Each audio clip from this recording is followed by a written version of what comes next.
Hello friends, welcome to MMB teaching point. UP TPSC के syllabus को हम complete करा रहे हैं, जिसमें जियोग्राफी के अभी हम टॉपिक डिस्कस कर रहे हैं। तो हम सिलेबस सबसे पहले डिस्कस कर लेते हैं। इसमें सारे टॉपिक्स फर्स्ट वाले पार्ट के हम लोगों ने कंप्लीट कर दिया है यहाँ तक। अभी इसमें आएंगे भूगोल का जो जलवायु और मौसम। इस ये देखिए टॉपिक जो है लगभग 6 से 7 दिन चलेंगे, 6 से 7 वीडियो आएंगे, बहुत ही शॉर्ट वीडियो जाएंगे। तो हम जान लेते हैं कि भूगोल, और इसमें भूगोल के जो है जलवायु क्या होता है, उसके बाद जलवायु, ठीक है, मौसम एंड टाइम जोन, ठीक है। ये तीन हमारे अलग अलग पार्ट हो जाएंगे, जलवायु, मौसम और टाइम जोन। ओके, तो देखिए टॉपिक की बात करें तो हमारे इसमें जलवायु है। तो जलवायु क्या होता है कि देखिए कि कुछ ऐसी मौसमी दशाएं जो लगातार होती रहती हैं, ऐसी मौसमी दशाएं जो काफ़ी वर्षों के पे हो मतलब एक ही बनी रहती हैं, वो हमारी जलवायु कहती हैं। मौसम क्या, जो हर वक्त चेंज हो जाती है, उसको हम मौसम बोलते हैं। जैसे कि कहने का यह तात्पर्य है कि कोई ऐसा मौसम जो हमेशा बना रह जाता है, तो उसको हम जलवायु घोषित कर देते हैं, ठीक है। इसको कोपेनहेगन ने अलग अलग प्रकार से डिवाइड किया था, जिसमें वनस्पति ताप और वहाँ की स्थिति के अनुसार बांटा गया था, ठीक है। इसमें एक क्वेश्चन ये भी है कोपेन, ठीक है, पूछा जाता है कि किसने जलवायु को बांटा है। 3 प्रकार से बांटा था इन्होंने, कोपेन ने बांटा था, ठीक है। तो टाइम जोन का एक छोटा सा लेक्चर आएगा, इसमें मौसम और जलवायु का ही देखिए हम पार्ट चलते हैं। तो इसी में आता है हमारा वायुमंडल, ठीक है, वायुमंडल। तो वायुमंडल में जो पार्ट आ जाएंगे, तो सबसे पहले हम जान लेते हैं कि वायुमंडल में कौन कौन सी गैसें पाई जाती हैं। एक क्वेश्चन पूछा जाता है। नाइट्रोजन, सबसे ज़्यादा नाइट्रोजन हो जाएगा, ठीक है। फिर ऑक्सीजन हो जाएगा, देखिए 78%, ठीक है, 78% ऑक्सीजन हो जाएगा। 20.96, कहीं पे आपको मिलेगा 21%, ठीक है। नेक्स्ट आ जाएगा हमारा कार्बन डाइऑक्साइड, इसमें ऑर्गन, फिर कार्बन डाइऑक्साइड, ठीक है। ये पूछा जाता है कि कौन सी ऑर्गन है, इसमें अक्रिय गैस की बात पूछा जाता है कि ऐसी कौन सी गैस है जो वायुमंडल में पाई जाती है, तो ऑर्गन गैस है, ठीक है, अक्रिय गैस है। ओके, नेक्स्ट आ जाते हैं कि ये तो हमारा जो पार्ट हो गया कि वायुमंडल में क्या चीज़ पाया जाता है, क्या क्या पाई जाती हैं, ठीक है। ये अलग से हम एक वीडियो बनाएंगे कि जैसे कि पूरे पृथ्वी पे सबसे ज़्यादा क्या पाया जाता है, फिर वायु में क्या सबसे ज़्यादा पाया जाता है, कौन सा सबसे ज़्यादा धातु पाया जाता है, कौन सा सबसे ज़्यादा अधातु पाया जाता है। ये अभी हम जैसे कि वायुमंडल है तो उसके टॉपिक को ख़त्म कर लेते हैं, एक मिसलेनियस ऐसे बनाएंगे लगभग मैराथन 1 घंटे का, उसमें सारे टॉपिक्स क्लियर हो जाएंगे, ठीक है। तो वायुमंडल की परतें, ये क्वेश्चन पूछा जाता है, ठीक है। वायुमंडल की परतें, ये देखिए हमारी अर्थ है, ठीक है, ये अर्थ है। तो उसी के जस्ट ऊपर क्षोभ मंडल है। तो इसमें क्या होता है 0 to 12, ठीक है, 12 किलोमीटर, 0 to 12 किलोमीटर होता है, ठीक है। तो अब एक जैसे कि हम पिछले वीडियोज को पढ़ाए हैं कि एक रूल को बताते हुए हम लेके चलते हैं। तो रूल क्या होता है कि दाब जो होता है, प्रेशर जो होता है, इन्वर्सली प्रोपोर्शनल टू कितना क्या होता है, टेम्परेचर होता है, जिसको हम ताप बोलते हैं, ठीक है। ताप का जो होता है उल्टा दाब होता है, ठीक है। तो अब बात आती है कि यहाँ पे ये चीज़ मैंने क्यों बताया, ठीक है। इसमें देखिए कि जब हम क्षोभ मंडल, ठीक है, यहाँ पे है हमारा क्षोभ मंडल, फिर आता है समताप मंडल, मध्य मंडल, ताप मंडल और बहिर्मंडल इसको बोलते हैं। इसको ताप मंडल को आयन मंडल भी बोलते हैं, ठीक है। तो इसमें देखिए कि सबसे ज़्यादा क्या पूछा जाता है कि कौन सी मौसमी दशाएं किस में होती हैं, क्षोभ मंडल में होती हैं, ठीक है, क्षोभ मंडल में होती हैं। और हवाई जहाज़ या कहाँ पे ऐसी चीज़ होती हैं कि जहाँ पर टेम्परेचर में ज़्यादा अप्स एंड डाउन्स नहीं मिलते हैं, तो वह होता है समताप मंडल, ठीक है। और यहाँ पे अब नेक्स्ट आ जाता है मध्य मंडल, फिर ताप मंडल। इसमें क्या होते हैं कि जो सैटेलाइट्स होती हैं इसमें वो ताप मंडल में छोड़ाई जाते हैं, इसको आयन मंडल भी बोलते हैं, ठीक है। यहीं से आयनिक होके इसी पे देखिए सैटेलाइट्स में क्या होते हैं, के बैंड होता है, ओ बैंड होता है, एन बैंड करके ये बैंड होते हैं, जिससे कि हमारी नीचे जो होती हैं आवाज़ें कम्युनिकेशन जो हम कर पाते हैं। एक बहिर्मंडल होता है जिसमें सैटेलाइट्स का आपने सुना होगा, PSLV GSLV, ठीक है। जब इनके बाहर चली जाती है तो गुरुत्वाकर्षण का बल वहाँ पे नहीं लग पाता है, ठीक है। यहाँ से ऐसे ऊपर जाते हुए यहाँ पे देखिए इसमें इसी में घूमते रहते हैं। तो यहाँ पे क्या होता है कि स्थिर अवस्था पाई जाती है। तो यहाँ पे आयनिक होके आयन में टूटते हैं, आयनिक होके हमारे पास रिटर्न आती है, ठीक है, जो तरंगे होती हैं। ओके, तो अब देखिए समताप मंडल में ही कौन सी परत पाई जाती है? ओजोन परत पाई जाती है। ओजोन दिवस कब मनाया जाता है? 16 सितंबर, ठीक है। और ओजोन की खोज किसने किया था? ये कहाँ पे हुआ था? ये इंग्लैंड के फॉरमैन थे, ठीक है, इंग्लैंड के फॉरमैन नाम के व्यक्ति थे, उन्होंने किया था, ठीक है। नेक्स्ट आ जाते हैं कि समताप मंडल में क्या होती है? सम दशा होती है। सम ताप का मतलब है कि जहाँ पे ठंडा और गर्म दोनों होता है। तो ऐसा क्यों होता है कि देखिए क्या होता है कि मैं एक थोड़ा सा फिगर बना देता हूँ। तो देखिए ऐसी रेखाएं होती हैं। यहाँ से जब हम चलते हैं कि देखिए ये हम बना देते हैं ताप, ठीक है।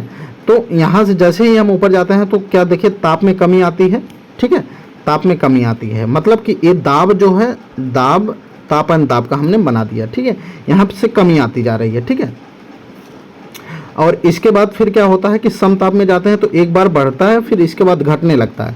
तो देखिए जब बढ़ा हुआ है, घटा हुआ है, तो उसकी वजह से यहाँ क्या हो जाता है? समताप रेखाएं हो जाती हैं, ठीक है। ये चीज़ यूपीएससी एनपीसीएस में पूछा जाता है कि इस प्रकार के जो वायुमंडल की रेखाएं बनती हैं इस प्रकार से बनती हैं, ठीक है। ये ताप एंड दाब का ये मतलब कि इस प्रकार की नहीं होती हैं कि मतलब एक ही जैसे नहीं होती हैं कि ना तो बढ़ रहा है ना घट रहा है, ऐसी भी स्थिति नहीं होती है। इस प्रकार का ग्राफ होता है, एक बार घटता है एक बार बढ़ता है फिर घटता है, ठीक है। ये विभिन्न लेयर की बात मैं कर रहा हूँ, ठीक है। अब जो क्वेश्चन पूछा जाता है, अब इसमें और एक क्वेश्चन मॉन्ट्रियल प्रोटोकॉल जो हुआ था कि ओजोन के लिए हुआ था, ठीक है। अब आ जाते हैं कि हमारा वायुमंडल से क्वेश्चन खत्म हो गए, ठीक है। और इसमें और क्वेश्चन जो बनेंगे तो मैंने मिसलेनियस में मैं ऐसे ही कंप्लीट करा दूंगा। अब नेक्स्ट आ जाता है भूकंप, ठीक है। भूकंप पे देखिए हम सबसे पहले जानते हैं भूकंप बोलते किसको हैं, ठीक है।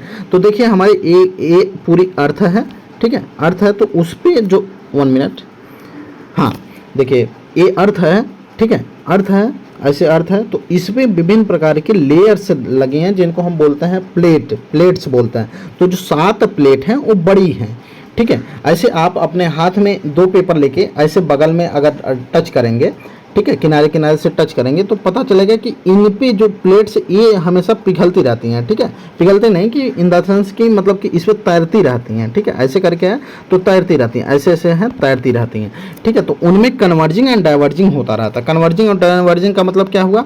Converge and diverge. डाइवर्ज का मतलब कि दूर जाती हैं और पास आती रहती हैं। इसी की वजह से भूकंप आते हैं, ठीक है। ज़्यादातर किसकी वजह से भूकंप आते हैं? जब ये कन्वर्जिंग होती हैं, ठीक है। कन्वर्जिंग का मतलब क्या हो गया कि देखिए जब इस प्रकार से यहाँ पे ऐसे 2 प्लेटें हैं, 2 प्लेट है, एक इधर से, ठीक है। तो ये अंदर जाती हैं, ठीक है। अब ये अलग नियम होता है कि इसका अलग से मतलब पीसीएस उसीएस में पूछा जाता है कि कौन सी अंदर जाएगी। जिसका घनत्व तो ज़्यादा होता है वो अंदर चला जाता है, ठीक है। अब इसके बाद ये यूपीएससी में पूछा जाता है। तो इसमें क्या होता है कि ये अंदर जब चला जाएगा तो आप बताओ कि ये तो पिघल जाएगा। तो इसको निकलने के लिए कुछ चीज़ें चाहिए। तो जब ये पिघल जाता है तो देखिए यहीं से इस प्रकार से निकलता है, ठीक है। इसी में अलग अलग प्रकार के डाइक बन जाते हैं, ठीक है। तो इसको हम क्या बोलते हैं? ज्वालामुखी बोलते हैं। मैग्मा हमारा हो जाता है और ज्वालामुखी हो जाता है, ठीक है। तो ये ज्वालामुखी लावा होता है, ठीक है। मैग्मा फिर लावा फिर ज्वालामुखी, उसको हम ज्वालामुखी बोल देते हैं, ठीक है। तो भूकंप में क्या होता है कि ये यहाँ पे जब अंदर जाता है तो पूरा हिल जाता है, ठीक है। और कभी काल क्या होता है कि इस प्रकार से दरारें पड़ जाती हैं। डाइवर्ज जब होगा तो देखिए दूर जाएगा प्लेट तो खुद आपको डाइवर्जिंग लगेगा ही, ठीक है। अब नेक्स्ट आ जाएगा कि अध्ययन क्या होता है कि इसको किस पे पढ़ा जाता है? सिस्मोग्राफी, ठीक है। इसको बोला जाता है सिस्मोग्राफ होता है।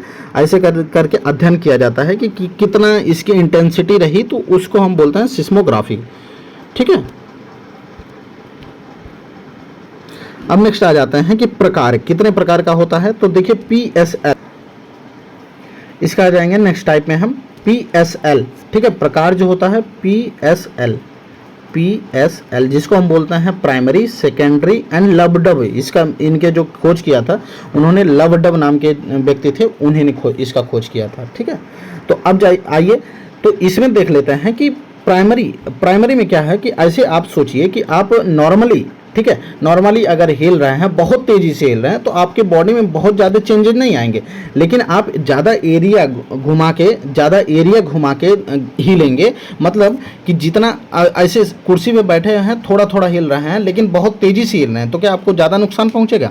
नहीं। लेकिन अगर आप एरिया बड़ा कर देते हैं, कि मतलब कि पैर नीचे कर लेते हैं और लगभग 1 फीट सामने की ओर 1 फीट पीछे की ओर अगर जाके आप घूमेंगे, तो आपको ज़्यादा नुकसान या आपकी बॉडी में ज़्यादा दर्द पेन स्टार्ट हो जाएगा, ठीक है। अब सोचिए कि लगभग 2 फीट आगे 2 फीट पीछे जाके आप पूरी तरह से हिल रहे हैं, तो वह क्या हो जाएगा कि हम देखेंगे कि बहुत ज़्यादा हमारी बॉडी को नुकसान होगा। लेकिन अगर वही हम कुर्सी पे बैठ के बहुत तेज़ी से हिल रहे हैं तो नहीं प्रभाव पड़ेगा। लेकिन अगर हम इतना डिस्टेंस लेके इतना जाएंगे तो हमारी बॉडी पेन करने लगे। लेकिन उसके साथ साथ ऐसे ऐसे करके बहुत तेज़ी से, मतलब भले हमारी गति धीमी हो, लेकिन बहुत तेज़ी से आगे पीछे जा रहे हैं, तो वो जो होगा यल होगा, ठीक है। उसको हम बोलते हैं यल और यस और पी, ठीक है। पहुंचने का जो समय है, कि आप बताइए कि इसमें जो है पी जो होता है, कि प्राथमिक इसीलिए बोला गया है ना कि ये पहले पहुंच जाएगा, ठीक है। और जो यस होगा ये सेकंड में पहुंचेगी। और यस जो होता है ये द्रव में नहीं चलता है, ठीक है, सॉलिड में चलता है लेकिन द्रव में नहीं चलता है। और धरातली होती है जो तीनों में चलती है। तीनों का कहने का मतलब कि सॉलिड, लिक्विड एंड गैस, ये सब की बातें हो रही है, ठीक है। तो गैस की तो कोई बात ही नहीं है, ठीक है। यहाँ पे गैस की तो बात ही नहीं है, तो गैस हमारा कट जाएगा, सॉलिड एंड लिक्विड की बात आएगी, ठीक है। तो लिक्विड में कौन कौन चल पाता है? पी तरंगे चल पाती हैं और यस तरंगे नहीं चल पाती हैं, ठीक है। अब जैसे कि मैं एक और 1 मिनट, ठीक है, इसमें मैं आपको बताता हूँ कि क्या होता है कि ये हमारी अर्थ है। तो इस प्रकार से जब यहाँ मान लीजिए कि इसका एपी सेंटर है, ठीक है, ठीक है।